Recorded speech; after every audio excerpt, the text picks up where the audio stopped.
अस्सलाम वालेकुम दोस्तों, मैं हूं आपका दोस्त अजीम हुसैन जोगी। आज हम एक्सेल की 8वीं क्लास में बात करेंगे सेल स्टाइल के ऊपर। यानी कि कोई सेल होता है उसको स्टाइल कैसे करते हैं। अगर आपने पिछली क्लास देखी हो तो क्लास नंबर यकीनन 4 थी, उसमें हम नंबर के ऊपर बात की थी कि नंबर क्या होता है, इसकी फॉर्मेटिंग क्या है, लॉन्ग डेट ये वाला। ठीक है, तो बिल्कुल वैसे ही आपने सेल में भी फॉर्मेटिंग करनी है। ठीक है, आप किसी को हेडिंग दे सकते हैं। कोई अकाउंट अजीम लिखा मैंने, ठीक है, और इस सेल को मैं जाता हूँ और ये कर देता हूँ। कोई ना कोई कलर जो बने बनाए कलर हैं, ठीक है, जिसमें ट्रांसपेरेंसी भी होती है, आप उन सारे कलरों को इस्तेमाल कर सकते हैं। फिर उसके बाद आप कोई करेंसी वाले जैसे हमने पिछले देखा था, फिर परसेंट वाले, ठीक है, इसको हम देखते हैं और इसमें हम कर देते हैं परसेंट। तो आप देखेंगे दोस्त सारे जो लिखेंगे वो परसेंट में चला जाएगा। फिर इस सेल को पकड़ते हैं, ठीक है, 25 वाले को। फिर मैं कहता हूँ ये करेंसी में है तो ये डॉलर में चला जाएगा।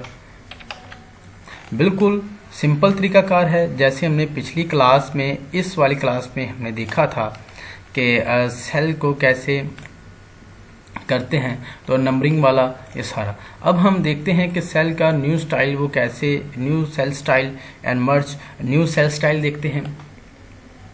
ठीक है, आप इस फॉर्मेट के ऊपर क्लिक करें, ठीक है, ये स्टाइल नंबर 3 है। इस फॉर्मेट के ऊपर क्लिक करें तो आपके पास एक ऐसा ऑप्शन खुल जाएगा। तो आपने ये नंबर देखें और ये नंबर वाला समझ आ गया आपको। फिर अलाइनमेंट में ये अलाइनमेंट, फॉन्ट में ये फॉन्ट, ठीक है, फॉन्ट में इसका ये बॉर्डर भी है।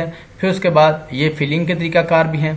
प्रोटेक्शन, ठीक है, इसके बाद प्रोटेक्शन, लॉक एंड अनलॉक ये आप कर सकते हैं। ठीक है, ये बिल्कुल वही, अगर आपको ये फॉन्ट, अलाइनमेंट और नंबर वाला और कंडीशनल फॉर्मेटिंग वाले ये टैब आते हैं तो आपको सेल स्टाइल करने की ज़रूरत नहीं महसूस होती। आप उनको वहाँ से जिस हिसाब से करना चाहें कर सकते हैं। लेकिन अगर आप चाहते हैं कि आपको बार बार ना करना पड़े, इसकी क्यों ज़रूरत पड़ती है और ये किस लिए उन्होंने टैब दिया है, अगर चाहते हैं कि आप बार बार आपको कोई काम ना करना पड़े, कोई फॉन्ट आपको बार बार ना उसको साइज बड़ा करना पड़े, छोटा करना पड़े, इसको कलर देना पड़े, बोल्ड करना पड़े, अटैलिक करना पड़े, तो आप यहां से उसको बना के रख लेते हैं। ठीक है, मैं कह देता हूं कि जो भी मैं इंटर करूं वो क्या हो, जनरल फॉर्मेट में हो। ठीक है, फिर उसके बाद मैं कहता हूं कि जो मैं इंटर करूं वो सेंटर में हो, यानी कि उसकी अलाइनमेंट दोनों साइडों पे सेंटर में हो, यानी कि सेल के बिल्कुल दरमियान में जो भी लिखूं वो दरमियान में आए। वार्प टेक्स्ट होना चाहिए कि नहीं होना चाहिए, शार्ट टेक्स्ट होना चाहिए कि नहीं होना चाहिए, ये दोनों ऑप्शन को आप रहने दीजिएगा, क्योंकि आप अक्सर हम टेक्स्ट वार्प करने की नहीं ज़रूरत होती और अक्सर में ना ही इनकी ज़रूरत पड़ती है। ये कभी कभार की बात है और आप इसको क्यों ना कि हमने बनाना होता है वो से यूनिवर्सल बनाना होता है, यानी कि आप इसको कहीं पर भी अप्लाई कर सकें और फिर उसको अगर किसी चेंजिंग की ज़रूरत पड़े तो आप उसमें मैनुअल चेंजिंग कर सकते हैं। फिर उसके बाद फॉन्ट, यानी कि आप कौन सा फॉन्ट इस्तेमाल करना चाहते हैं। ऑफिस वर्क में कैलिबरी फॉन्ट सबसे ज़्यादा इस्तेमाल होता है और फॉन्ट स्टाइल में आपका रेगुलर जो है वो सबसे ज़्यादा इस्तेमाल होता है। और उसके साइज में नंबर 11, 10 और 12 से लेकर आप इसमें कर सकते हैं। अंडरलाइन ये आपने नहीं करना, आपने अंडरलाइन का आपने नहीं करना, क्योंकि अंडरलाइन की जरूरत हमें कभी कभी पड़ती है, तो जब पड़ेगी उसको हम वो मैन्युअली यहाँ से जाके अंडरलाइन लगा लेंगे। फिर यहाँ पर होता है कलर, आप इसका ब्लैक कलर रहने दें, क्योंकि अक्सर ब्लैक कलर की ही ज़रूरत पड़ती है।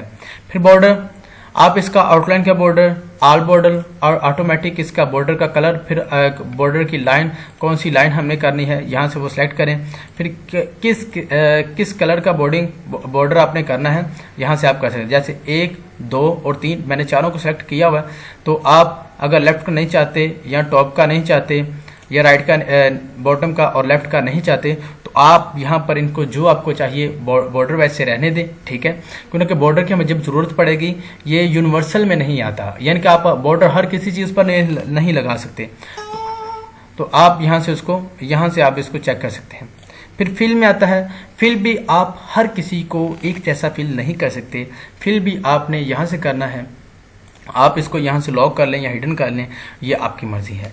ये हमारा था सेल्फ फॉर्मेटिंग में। ये बहुत ही अहम होता है कि आप कोई चीज़ खुद की अपनी बना कर रख लें, एक नया स्टाइल अपना बना के रख लें, आप सबके ऊपर उसको अप्लाई करें। फिर किसी को अंडरलाइन करना है तो वो मैनुअल कर लें, फिर किसी के अंदर टेक्स्ट को चेंज करना है तो वो कर लें। ये बिल्कुल ही आसान काम होते हैं। तो इंशाल्लाह हम अगली क्लास में देखेंगे सेल के ऊपर सेल को डिलीट कैसे करते हैं, इंसर्ट कैसे करते हैं, फॉर्मेट वाली फिर वही बातें आ जाएंगी। ठीक है, तो ये सारी चीज़ें आपको इंशाल्लाह अगली क्लास में बताई जाएगी।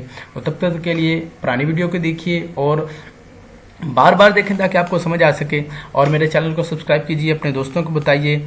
और ये जो कोर्स है आपको इसका सर्टिफिकेट दिया जाएगा जो पूरे पाकिस्तान में आप कहीं पर भी इस्तेमाल कर सकते हैं।